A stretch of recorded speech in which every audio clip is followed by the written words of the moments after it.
इस क्वेश्चन को करने के लिए सबसे पहले हमें प्रिंट कराना है एंटर हाइट इक्वल टू, ये प्रिंट हो जाएगा प्रिंटिफ से, आगे कर्सर आना चाहिए ताकि यूज़र एक वैल्यू डाले। इसी तरीके से दूसरी वैल्यू लेंगे विड्थ के लिए। अब हमें ये पता है कि ये जो स्टार है फर्स्ट टाइम, ये कितनी बार प्रिंट होंगे, जितनी हमारी विड्थ है।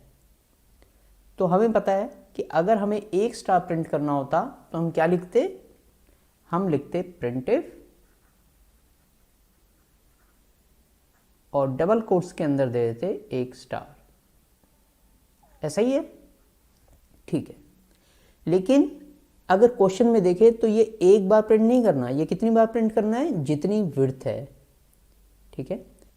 तो मान लीजिए विड्थ के लिए मैंने एक वेरिएबल लिया इंट बी और इसमें यूज़र से वैल्यू ले ली। यूज़र से कैसे वैल्यू लेते हैं ये आपको ऑलरेडी पता है। तो ये स्टार कितनी बार प्रिंट होना चाहिए, जितनी ये विड्थ है। मान लीजिए ये स्टार मुझे 4 टाइम प्रिंट कराना होता तो मैं क्या करता, तो मैं इसे लूप के अंदर डाल देता, 4 int I equal to 1, I less than equal to कितना 4 आई प्लस प्लस। लेकिन अब ये 4 टाइम प्रिंट नहीं कराना, कितना प्रिंट कराना है, जितनी विड्थ है। तो यानी अगर मैं 4 की जगह b लिख दूं तो ये कितनी बार चलेगा, जो भी b की वैल्यू है। और यहाँ पे क्या लिख देते हैं, यहाँ पे लिख देते हैं प्रिंटिफ स्टार, ठीक है। अब इससे ये 4 टाइम स्टार प्रिंट कर देगा। लेकिन उसके बाद नेक्स्ट लाइन में जाना है, तो नेक्स्ट लाइन पे जाने के लिए नेक्स्ट लाइन में कब जाना है, क्या हर स्टार के बाद जाना है, हर एक स्टार के बाद तो नहीं जाना। जब ये सारे स्टार्स प्रिंट कर लेगा उसके बाद हमें नेक्स्ट लाइन पे जाना है। तो इसका मतलब लूप खत्म होने के बाद यहां पर आप लिखेंगे प्रिंटिफ और इसमें क्या देंगे हम /n। इससे क्या होगा, इससे ये जो 4 स्टार हैं ये प्रिंट होने के बाद कंट्रोल कहाँ चला जाएगा, नेक्स्ट लाइन में चला जाएगा। लेकिन अभी प्रिंट कुछ भी नहीं करेगा, ठीक है, क्योंकि कराया नहीं है अभी प्रिंट। तो अब क्या करें, अब ये काम, ये पूरा का पूरा काम, या अगर मैं क्वेश्चन में बात करूं तो ये पूरा का पूरा काम कितनी बार रिपीट कराना है, हमें 3 बार रिपीट कराना है। ये देखिए 1 2 और ये 3, ठीक है।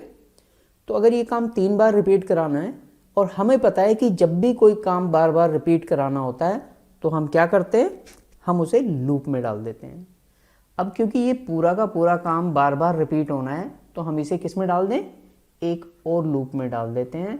वो लूप यहां से स्टार्ट होगा, इंट मैं कोई और वेरिएबल ले लेता हूं, मान लीजिए j equal to 1, j is less than equal to कितना 3 j प्लस प्लस।